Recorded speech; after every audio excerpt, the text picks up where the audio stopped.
Hello, and welcome back.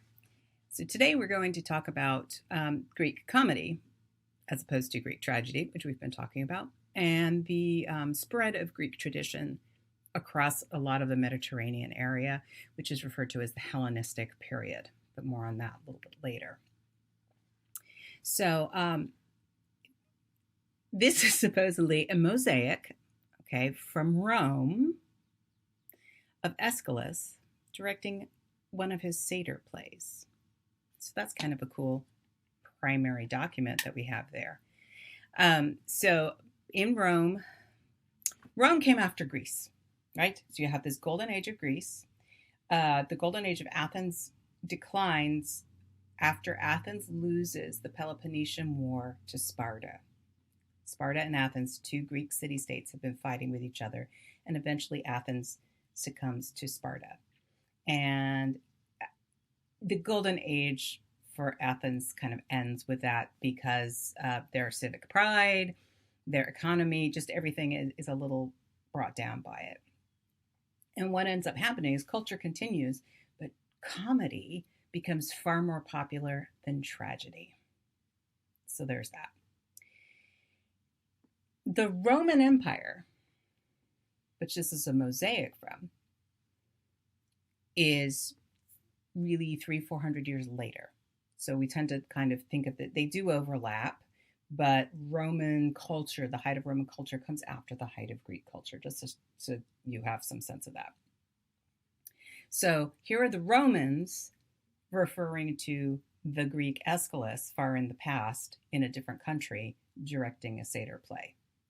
You can make of that what you will. If you look at if you look at this image, right, you can see satyrs are like half goat, half person. So if you are familiar with the Percy Jackson books, he has a friend, I think, who is a satyr. He's got this sort of loincloth that is goat-like, right? So this is a satyr, and he's got a mask. This would be a musician who is part of the performance, who looks kind of like they're in a female dress. So perhaps they are playing a woman. Masks over here. This is the kind of primary evidence we have for costumes and masks and things like that, at least from the Romans' perspective of what the Greeks did.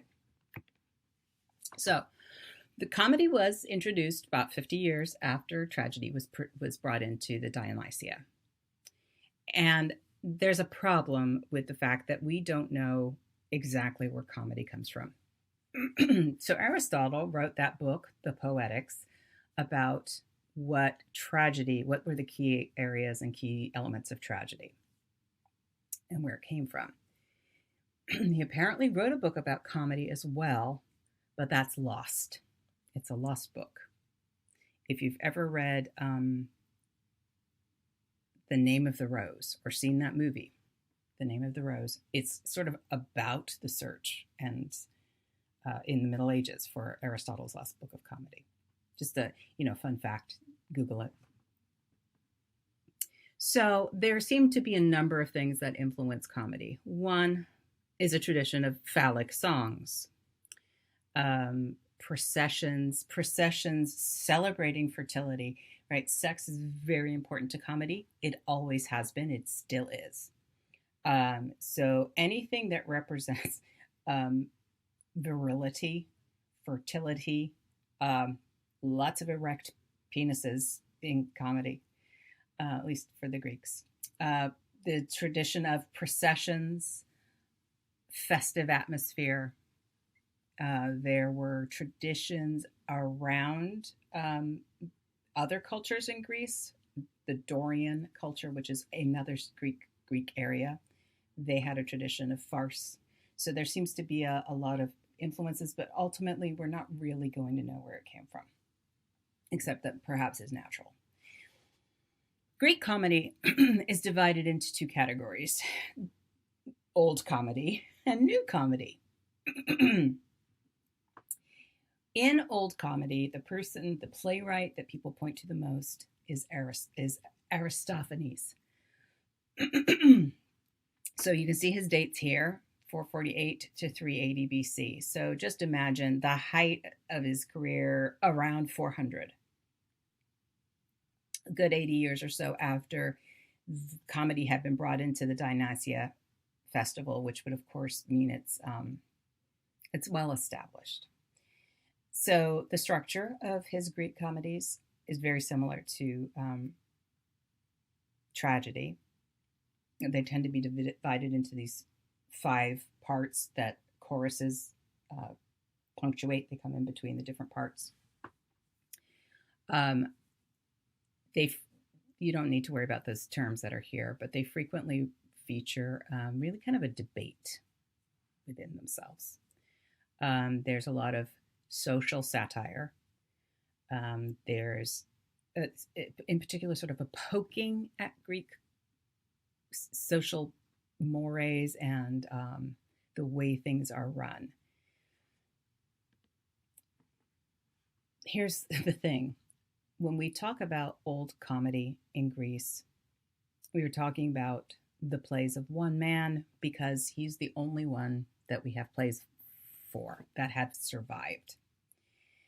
So it's a little hard to make generalizations, although people do it all the time. And they say Greek old comedy was like this because Aristophanes' plays are like this. You can muse on whether or not that's a logical assumption, but that's the assumption. So we have 11. He might have written about 40. Again, there's that question of how do we know those things? One of his most well-known is Lysistrata. He's also got the frogs, the birds. They frequently are outlandish in their conceit, but actually the conceit points at very specific social things. So, like I said, commentary on society, politics, theater, the Peloponnesian War, which during his career is going on, and they're ultimately losing. Lysistrata, if you know Lysistrata Jones, the musical, it's sort of, that's based on the play. That's a basketball fight that's going on there, right? Big basketball game. In Aristophanes, it's actually the Peloponnesian War that the women want to stop. And his plays tend to be, remember, I said there was this sort of outlandish conceit. There's something you have to buy into at the beginning of his plays, otherwise they won't work for you. So the beginning of Lysistrata, this ruling theme or happy idea is that it might be possible to stop the war if the women of Athens, or the women of all of Greece, both sides, stop providing sexual encounters for their husbands. So if we stop having sex and say, we're not having sex with you until you stop fighting, then the men will stop fighting because sex is more important. That's the basic happy idea that is behind the plot of Lysistrata. So yeah, that's not really likely in real life. And that's the whole thing with Aristophanes, is it's not realistic comedy, although there are elements that we recognize parallel with real events. So, Lysistrata has a scene where one of the wives says she's going to meet her husband and have sex with him, and it's a constant sort of farcical way of her finding a reason for not doing it. And he is extremely desirous of her. The men in Lysistrata all wear large erect phalluses because they're all very horny and hard up. But as it turns out, the women are too. And that's part of Lysistrata's problem, is that the women want to have sex just as much as the men do, or at least almost as much. So conceptually, we can understand that as being kind of realistic, sort of, but it's taken to such a degree that it's absurd, and therefore can provide commentary on how absurd people are. There, at the end of Lysistrata, there's peace, and peace is represented by a beautiful woman's body. It's a pretty funny play.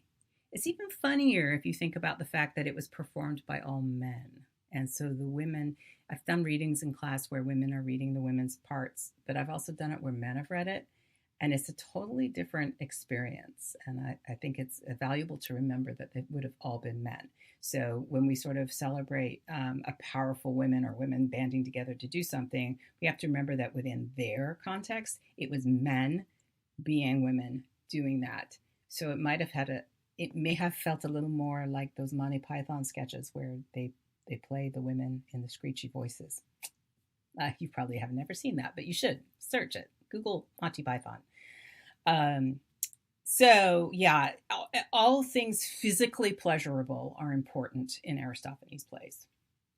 It can get very bawdy, but then it can also have beautiful poetry in it. He's literary. It is definitely literary, even though there's this lower comedy qualities to it.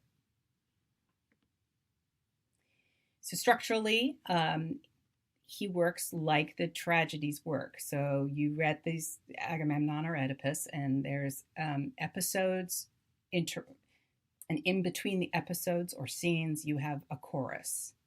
And Aristophanes uses the same thing. He sets out the happy idea at the beginning, nice little prologue, so everybody knows what the deal is. And then the chorus enters and tends to have a debate. In Lysistrata, there's actually a debate between a bunch of old women and a bunch of old men. And they literally get into a physical fight in the middle of it. So they kind of are the philosophical argument about women and men, while the characters are very much specific to what it is that they're doing in the play. The more commentary part comes from the chorus. Yeah, and at the end, you have some sort of reconciliation. The rest of that is not all that important in there. So, Peloponnesian War. Athens was defeated by Sparta in 404. So, the golden age of Athens, which was the 400s, 4 to 500 BCE. These are BCE dates. Athens is defeated at the end of that golden 5th century, and the war ends, but culture changes. So comedy changes. And I think that I think there are a lot of things in our current culture or contemporary culture that point to that at certain times of our culture, dramas are more beloved, or action films. Why is the Marvel universe and sort of the idea of the end of the world and all of those things really popular right now? I think it's because, and all the dystopian novels and movies, I think it's because even more so now, we are living in a world where we can imagine that actually might happen. So there is kind of a fascination with it. So what happens for the Greeks is that tragedy and sort of satire become way less popular and people stop writing them. Although the plays continue, different types of plays are being written.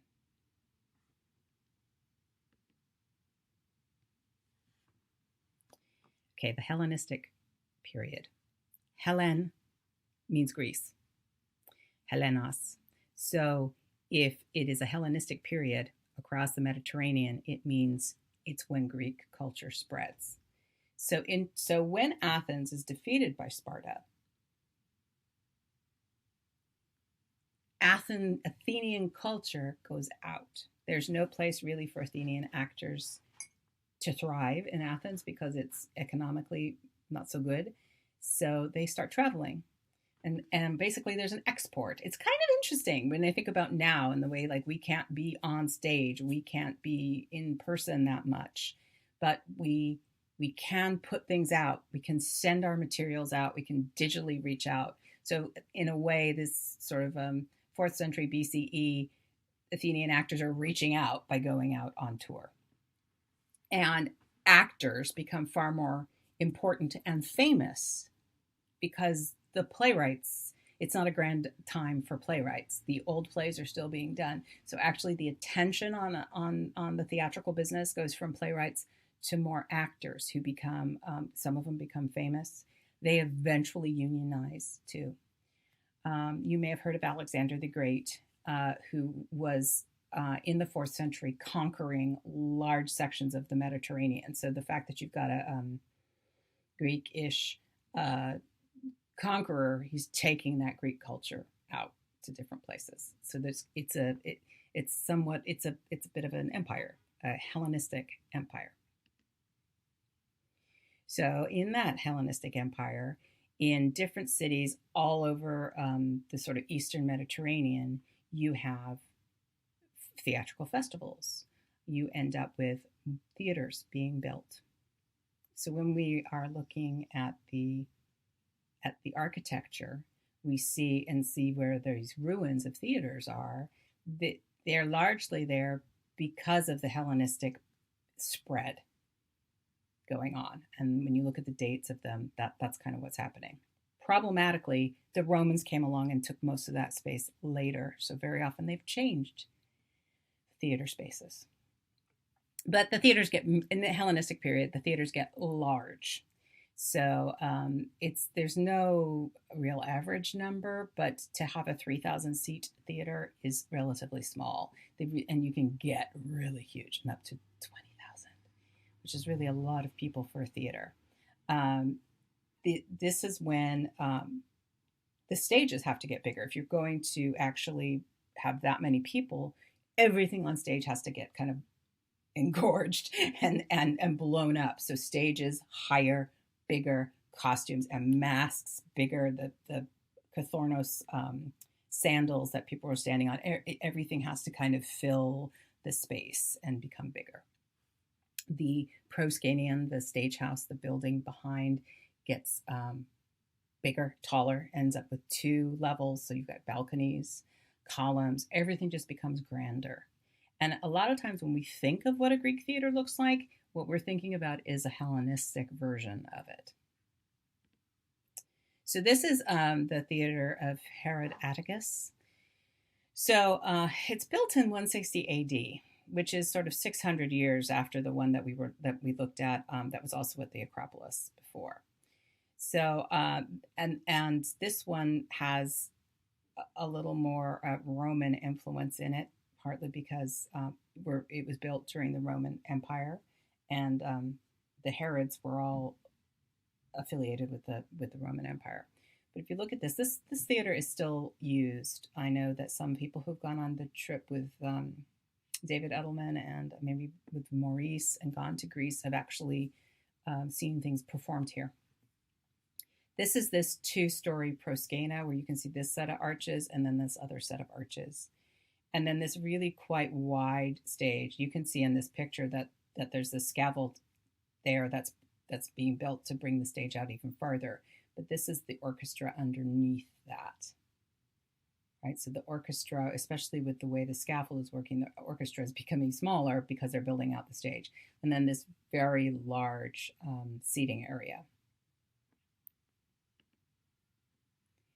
Here's some other ones. This is technically was first built in the 3rd century BCE, so 100 years after Aristophanes, something like that. And then in Ephesus is what was called Asia Minor. So on the, I should pull you up a map. It is farther over this is the Mediterranean, and you're looking at the Mediterranean, Italy and Greece. Ephesus is over here.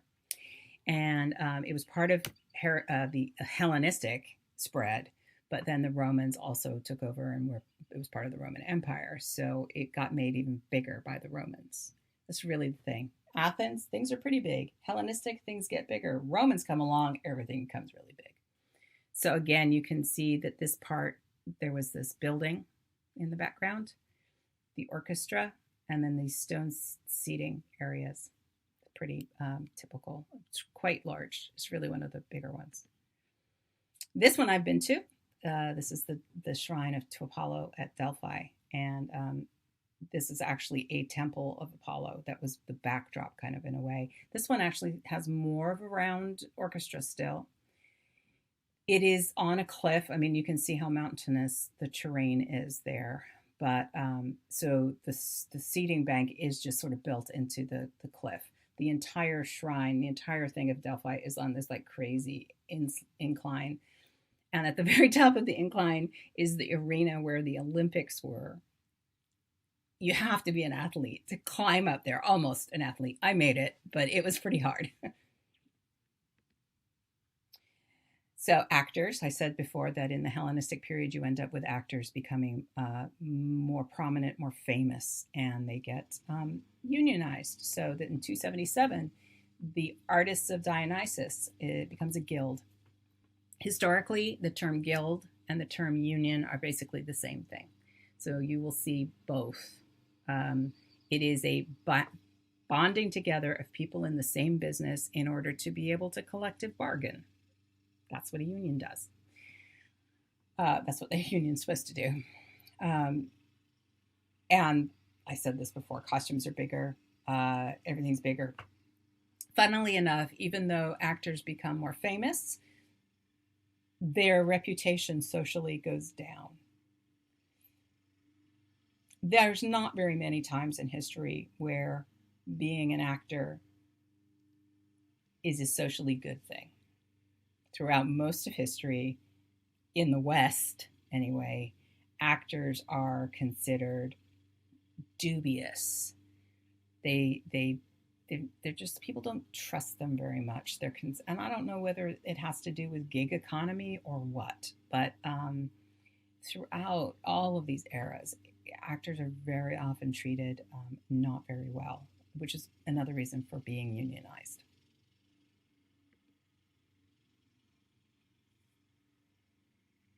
I'm skipping mime. I don't even want to talk about mime. Let's just say that mime means different things in all kinds of different times. So let's just not even talk about mime. So I said that Aristophanes was the proponent and the one person we have for old comedy. New comedy, which is the kind of comedy that happened after the Peloponnesian War was lost and people started wanting more realistic comedies, I suppose. And unfortunately, most of the examples we have of Greek new comedy actually survived from Romans copying it. But what you need to know about it is that it is much more rom-com, romantic comedy. It features, lovers whose fathers don't want them to be together, people in a town, neighbors, silly little human flaws, rather than huge social commentary. There's very often mistaken identities or people in disguise, and there's often a slave who is smarter than his master and will help to get everything sorted out.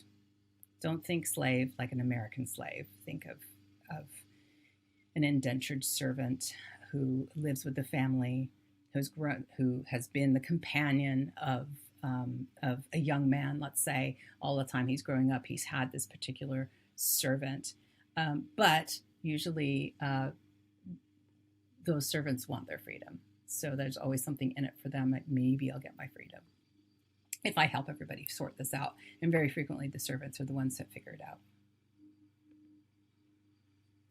So that ends my really fast discussion of comedy and the Hellenistic period.